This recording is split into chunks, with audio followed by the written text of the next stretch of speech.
اب آپ کو سوچنا ہے نا کہ میرے کرنے کے کیا کام تھے. بات پھر وہیں آ کے ختم ہو جائے گی کہ معلوم ہی نہیں کہ میرے کرنے کے کیا کام تھے.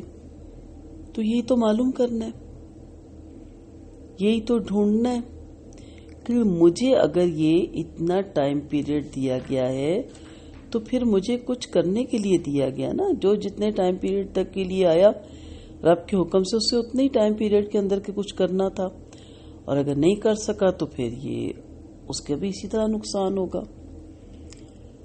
میں کالم پڑھ رہی تھی, ایک کالم نگار کا, کالم نفیس کا, اور نام مجھے ان کا بھی ذہن میں نہیں آ رہا, چہرہ ان کا میرے ذہن میں آ رہا ہے.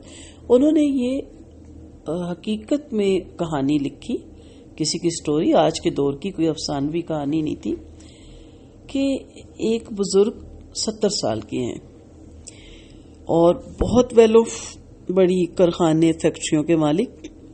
تو انہوں نے اپنے سارے بچوں کو ان کی پراپرٹی تقسیم کر کے اور ان کے کاروبار بھی ان کے حوالے کر دیا, اور خود آرام سے ریسٹ کرنے لگ گئے کہ بھئی بہت کما لیا, بہت بنا لیا, میرے آرام کی عمر ہے.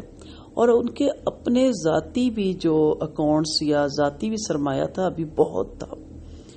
بچوں کو دینے کے بعد بھی ان کے اپنے پاس بھی ٹھیک ٹھاک سرمایہ تھا.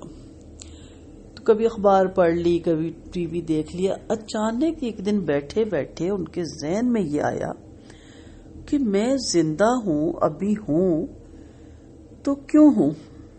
جیسے میں نے آپ سے سوال کیا نا, تو جب تک میں ہوں تو میں کیوں سب کچھ چھوڑ کے بیٹھ گیا؟ اگر میرا کام کا وقت ختم ہو جاتا تو مجھے موت آ جانی چاہیے تھی نا.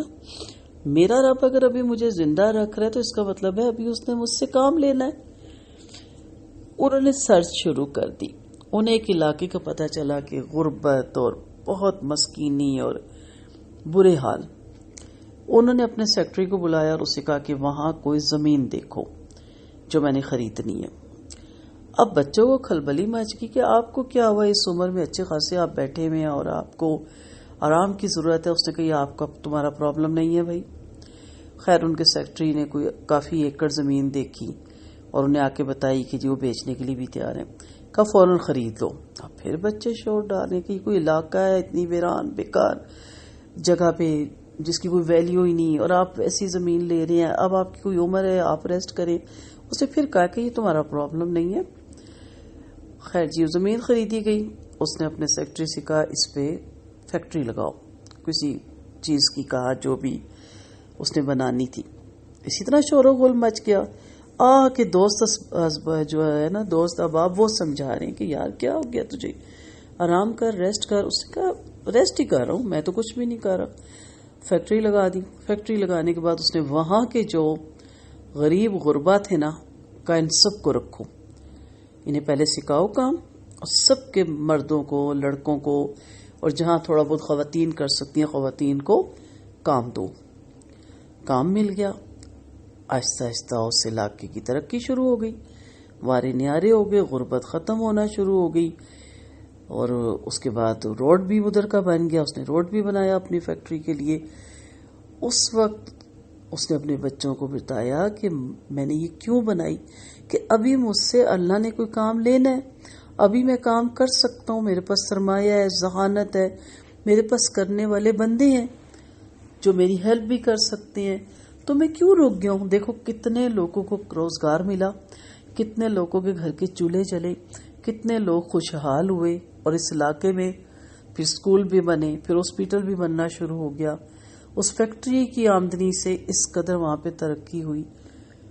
تو بڑا اچھی لگی مجھے وہ سٹوری پڑھ کے کہ جاتے جاتے بھی دنیا سے 70-75 سال کی ایج میں بھی انسان اتنے اچھے اگر کام کر جائے.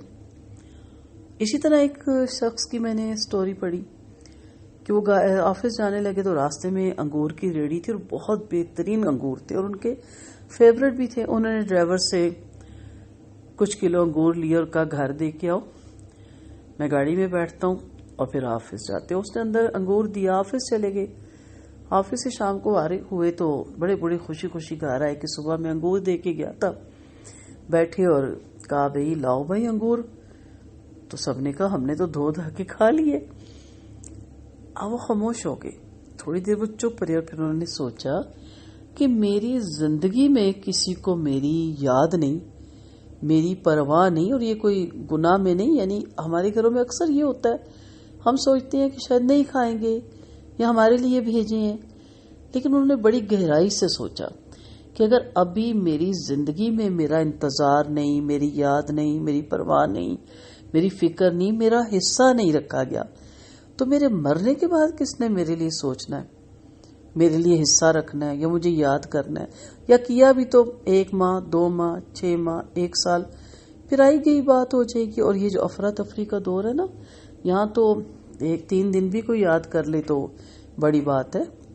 وہی جو قریبی بہت عزیز ہیں انہیں 2-3 دن آپ کی کمی محسوس ہوتی ہے, پھر آہستہ آہستہ سب بزی. بہرحال جی ان شارٹ انہوں نے بھی یہی کیا.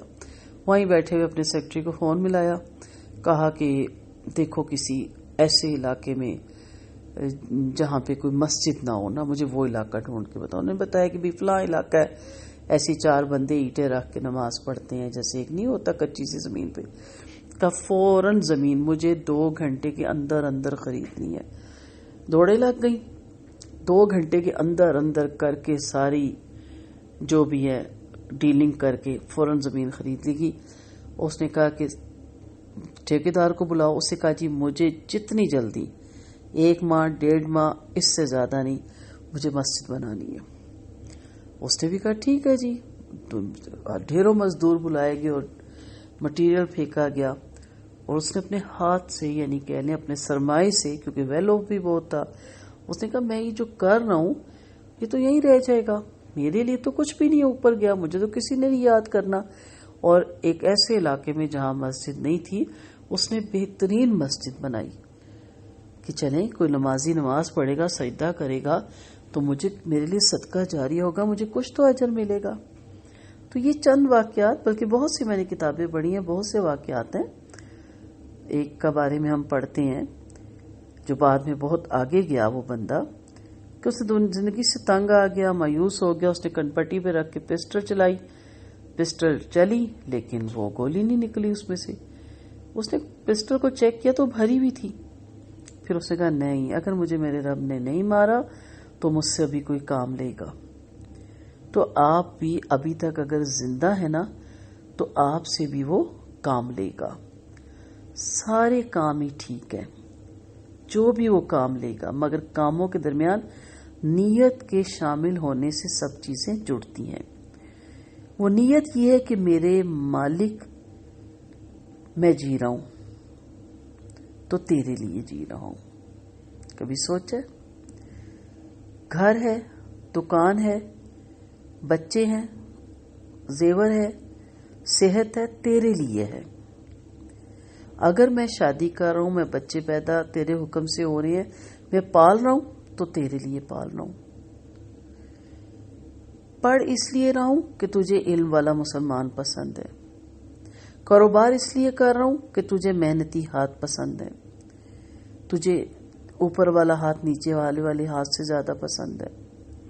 اگر آپ کے ہر کام کے پیچھے نیت مالک اور پروردگار کی رضا ہوگی تو ہر کام کی سمت درست ہو جائے گی. پھر نیند کرنا بھی عبادت ہو جائے گی, نہانا بھی عبادت ہو جائے گا, پہننا بھی عبادت ہو جائے گا, چلنا بھی عبادت ہو جائے گا, کھانا بھی عبادت ہو جائے گا.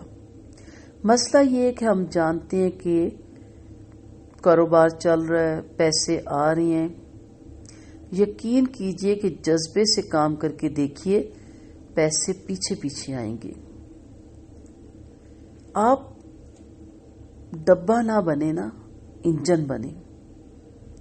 ڈبے کی نشانی یہ ہے کہ وہ محتاج ہے, انجن محتاج نہیں ہوتا. قدرت نے انسان کو جو سب سے بڑی آگ دی ہے نا, آپ جذبے کو انجن بنائیں. یہ سب سے بڑی آگ ہے. شہرت کا ڈبہ, عزت کا ڈبہ, پیسے کا ڈبہ, آسانیوں کا ڈبہ, لوگوں سے میل جول کا ڈبہ, یہ خود بخود آپ کے پیچھے چلے آئیں گے. اس لیے اپنے اندر لیڈرشپ کی کوالٹی پیدا کریں. اور لیڈر جو ہوتا ہے وہ پھر میں نیکسٹ کلاس میں اس موضوع میں بات کروں گی. ابھی ہمارا موضوع کیا ہے کہ نیت